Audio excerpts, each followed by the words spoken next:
Good afternoon, ladies, gentlemen, non-binary peoples. This is Bronson's By Any Means Necessary Fantasy Football Talk for Thursday, September 29th. I don't have anything to say. I'm in a fucking bad mood. I just want to get this shit done and go out and work because I didn't make any money earlier today. I'm pissed off. I'm stressing out. And you don't care. You don't care. So what does it matter? What does it matter? Let's do this as quickly as possible since I got nothing to say. Quarterbacks. Spikes and Yikes quarterbacks. Let's start with the top 10 list. Number 1, we got Josh Allen at Baltimore. Number 2, we got Lamar Jackson versus Buffalo. So the top 2 quarterbacks of the week are playing each other. 3, we got Jalen Hurts versus the Jaguars. 4, Patrick Mahomes at Tampa Bay. 5, we got Justin Herbert in Houston. 6, we got Joe Burrow tonight versus the Dolphins. 7, we got Kyler Murray at Carolina. 8, we got Tua tonight against Cincinnati. So we got both quarterbacks in tonight's game in the top 10. This video probably won't be uploaded before the game starts, but I wanted to film it before the game starts because I don't want to have to adjust, take Burrow and Tua out of the top 10 and add somebody else. We got Russell Wilson at 9 against the Raiders, and then we got Tom Brady versus the Chiefs at 10. All right, so my spikes, my yikes. I'm gonna yike my boy Justin Herbert. He didn't look good last week. The rib injury is obviously bothering him. I'm not sure if he's a top 5 play this week because he's still hurt. But obviously if you have Herbert, you're starting him. But he's not a top 5 guy for me. He's in the top 10. And then Russell Wilson at 9. Russell Wilson has not looked good so far, but he's a notorious slow starter. He takes September is a bye month for him. So against the Raiders a team desperate for a win. They're the only 0-3 team in the NFL. I feel like they're gonna excuse me, I did just eat. I feel like they're gonna come out firing on all cylinders, and they're gonna win this game. And Russell Wilson, not a starter for me this week. We'll reevaluate in week 5 when the calendar turns to October. Maybe Russell Wilson will do what he always does and start playing in October. Those are my yikes at the quarterback position. My spikes, I got three guys outside the top 12 who I think could play their way into the top 12, especially if I'm downgrading Russell Wilson out of the top 10. I got to move someone else into the top 10, right? So, 13, we got Marcus Mariota versus the Browns. The Browns, as I've said in my waiver wire video and in my defense special teams video yesterday, the Browns are giving up a lot of points to quarterbacks. And Marcus Mariota has been a decent, not great, but not bad fantasy option at quarterback either. He's currently ranked 13 on the season, so he's a fringe starter in the 12-team league. I think in a 12-team league, you could definitely start him. Get away with starting him this week and be okay. I do like his matchup against the Browns. The 6th got Kirk Cousins at the Saints in London, so it's a home game for the Saints, but it's in London at 6:30 in the morning West Coast time. 9:30 a.m. Eastern time, and so I like Kirk Cousins in that game because Kirk Cousins plays really well on Sunday, on the Sabbath, the Lord's Day. On the day of the Sabbath, he plays well. Monday night, he's garbage. Thursday night, he's okay. Sunday, he plays well, and I think that I am anticipating the Vikings being the team that looks good in London this week. So I like Kirk Cousins and Justin Jefferson to kind of figure it out. Kirk Cousins is a starter in a 12-team league for me as well. And then Trevor Lawrence at 17. He's been getting better and better each week. He looked really good the last week. I think he's played his way into the top 12 as well, even against a tough defense in Philly, who I think he might struggle a little bit against. But I think 17 is a little low. I don't know if I'd start him. I may not start him in 12-team league. I have a decision to make between Kirk Cousins and Trevor Lawrence. Honestly, they're like right there, 16, 17. I personally would prefer to have a better quarterback, but it is what it is. I don't know who I'm going to play. Probably going to roll with Kirk again because I do think Kirk's going to have a better week than Trevor's week against the Eagles. But I think you can get away with playing both of them in a 12-team league this week. All right, moving on to the tight ends. Your top 10 list for the tight ends. Mark Andrews at 1 versus the Bills. 2, Travis Kelce of the Chiefs at the Buccaneers. 3, we got Kyle Pitts. He's moving up the list because he had a good week. In week 3 against the Browns. George Kittle at 4 versus the Rams. He's presumably 100% healthy now. 5, we got Darren Waller versus the Broncos. Darren Waller had a good week 1, week 2 and 3. A little bit of a struggle, bless, but he's still a top 5 play at a position like tight end. 6, we got Tyler Higbee at the 49ers. 7, we got T.J. Hockenson versus the Seahawks. T.J. Hockenson, I talked him down all week. He ended up scoring a touchdown last week. With DeAndre Swift out, I think the Lions are going to rely more on the passing game. T.J. Hockenson could have more production, so I'm fine with where he is at 7. I'm not yiking him this time. And then 8, we got Zach Ertz of the Cardinals at the Panthers. 9, we got Pat Freiermuth versus the Jets. And 10, we got Dallas Goedert versus the Eagles. I'm not spiking him necessarily, but I think Dallas Goedert needs to be a little higher on the list with the way the Eagles offense is clicking on all cylinders right now, and with the way the tight ends above him are kind of struggling a little bit. But my yikes are going to be, I have 2. Pat Freiermuth at 9. He's very touchdown dependent right now. He did have a good week 1 and week 2 because he did score touchdowns, but last week he didn't score, and the volume just isn't there to sustain him being a starter in 10-team leagues right now without the touchdown. And you can't really predict when he's going to get the touchdowns, so it's hard to start him in a 10-team league. In a 12-team league, probably still starting him. In a 10-team league, I'm benching him.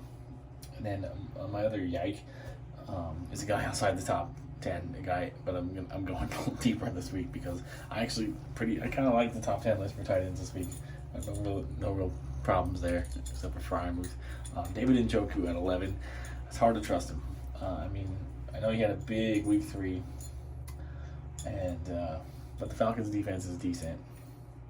Their secondary is decent, and I just don't know if I can trust Njoku to perform at a starter's level again.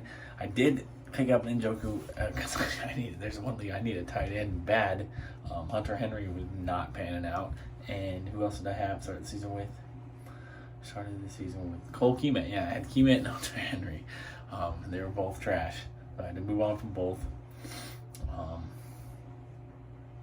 I did pick up Njoku, and so I will be starting him, but it's just a lack of options. I don't know if he's a top 12 play for me this week. So my spikes. 3 guys outside the top 12 who I think,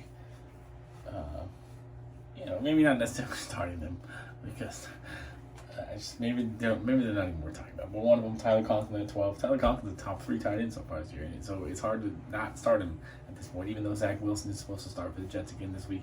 It remains to be seen how that connection goes. But given what we've seen from Tyler Conklin last year in Minnesota and so far this year with the Jets, he's a starting caliber tight end, and we've all been kind of disrespecting him. And he needs to be in the top 10. I would put him in the top 10 over Freiermuth. And I probably have him at like 7. I'd have him ahead of Hockenson. I don't know. Tyler Conklin, surefire top 10 start for me this week against Pittsburgh. And then a couple other guys who are a little bit farther down the list who you're probably not starting, but they're worth tracking. They're worth watching. Robert Tonyan at 17 for the Packers versus the Patriots. As I said in my waiver wire video, I think that Robert Tonyan is one of the few pass catchers Aaron Rodgers has right now that he can trust. And he is 100% healthy now. He got hurt last year, came into the season a little banged up. He's healthy now. His targets and his catches were pretty sky high for a tight end last week.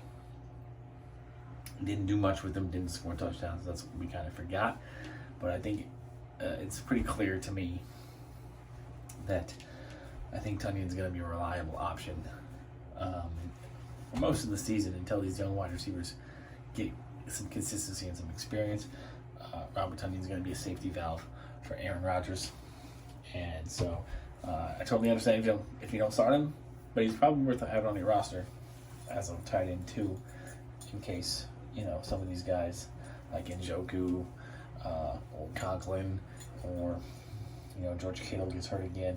Kyle Pitts continues struggling. Darren Waller continues struggling. I would hold on Tanyan going forward. And then 20, Logan Thomas, way down at 20. It's funny because I've spent the last couple of years selling on Logan Thomas every chance I got. Now this year I've done nothing but buy Logan Thomas. I think he's too talented to be at 20. I think he just had a bad week 3 that happened. The Commanders' whole offense had a terrible week 3 against the Eagles. I think Dallas is a good bounce back opportunity for him. Logan Thomas is at bare minimum top 15 play, which I know nobody plays 15 team leagues. 20 is low, 15 seems fair. I would probably start him in a 12 team league. I think the production over the last few years warrants trusting him a little bit more than these rankings are. And I would start him over. Yeah, I'd start him over Njoku for sure if I had Logan Thomas, and I'd probably start him over Freiermuth. So he definitely probably in my top 11. So 20 seems a little disrespectful, very low, and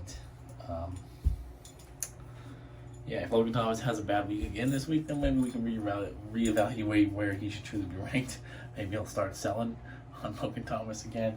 But right now, I think tight end being what it is, you should probably trust Logan Thomas more than some of these other guys. All right, it was fairly short, especially given the fact that I did 2 positions in one video, and I have a smile on my face now, unlike when I started. I'm just I'm feeling overwhelmed. I'm trying to figure out how the hell I'm going to get home. I'm going to Arizona because I have a week. UPS giving me a week off. I'm going to Arizona to see if I can find up a place to live. I already figure out how I'm going to get down there. I already got that ticket purchased. I haven't bought a ticket home yet because I cannot figure out how the hell to get home.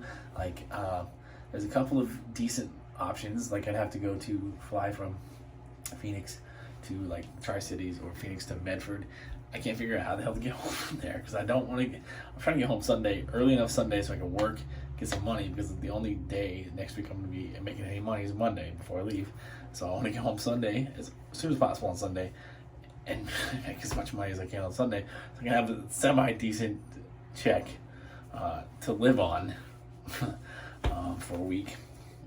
But I'm having a hard time. There's no the Amtrak or the Greyhound schedule doesn't align super well with me going to the Tri-Cities or Medford. Going to Eugene, too expensive. It would be nice to go to Eugene. I got someone I want to see in Eugene. I haven't seen them in a while.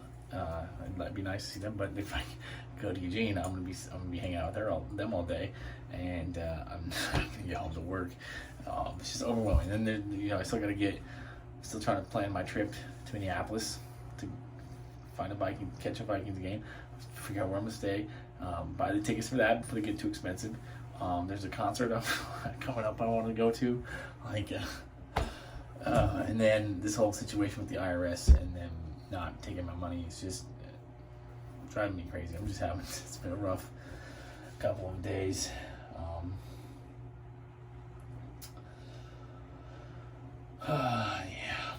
Flying, for whatever reason, out of Tucson, which is where I'm going, is incredibly expensive. And then getting into Portland, for some reason, apparently this is not a destination city, but apparently it is, given the flight prices. Coming home to Portland for the last year has been ridiculously expensive, and it's not convenient flight times, and I'm just having a hard time. I want to get home Sunday. The only flights I can find to get me home under $200 from Phoenix, I have to lay over in Las Vegas for 14 hours and get home Monday morning. I don't want to get home Monday morning. I don't want to lay over in Vegas. I'm tired of Vegas airport, honestly. Every time I go there, it gets worse. It's just I don't want to deal with Vegas. I don't understand why it's so hard to get from Phoenix to Portland. It's not that far. I don't know why there's not just a cheap direct flight. And then the Tri-Cities. That's probably.